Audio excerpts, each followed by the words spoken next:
பாவம் அரிப்பு நோய் தொடர தொடர விரிவடையும். சுகமாய் தோன்றும் முதலில் ரணமாய் ஆறாது முடிவில்.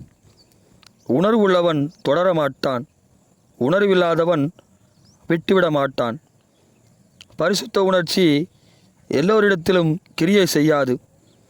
பரிசுத்தம் கிருபையினால் உண்டாவதினால் கிருபை பெற்றவனிடத்தில் கிரியை செய்கிறது. கிருபை பெற்றவனோ வாழ்கிறான், கிருபை அளிப்பவரோ அவனை பரிசுத்தனாக்குகிறார். கிறிஸ்துவினால் உண்டான கிருபையை இழந்தவர்கள் உலக காரியங்களுக்குள் வாழ்கின்றனர். இனி அவர்கள் திரும்பி வருவதில்லை. ஞாயிறுதோறும் ஆலயம் செல்கின்றனர். கர்த்தருடைய வழியில் நடப்பதற்காய் கர்த்தரை தேட வரவில்லை. ஐஸ்வர்யத்திற்காக கர்த்தரை தேடுகிறவன் ஐஸ்வர்யத்தை அடைவான், பரலோக ஐஸ்வர்யத்தை அல்ல. நஷ்டத்திற்காக கர்த்தரை தேடுகிறவன் லாபம் அடைவான், பரலோக லாபம் அல்ல. கர்த்தருடைய வார்த்தையின் வழியில் நடக்க கர்த்தரை தேடுகிறவன் நித்திய ஜீவனை அடைவான்.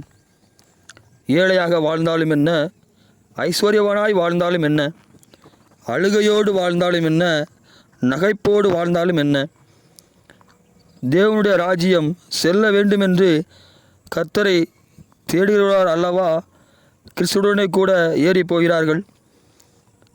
புண்ணிலிருந்து வீசும் துர்வாசம், வேதனையோடு உயிர் சுவாசம்.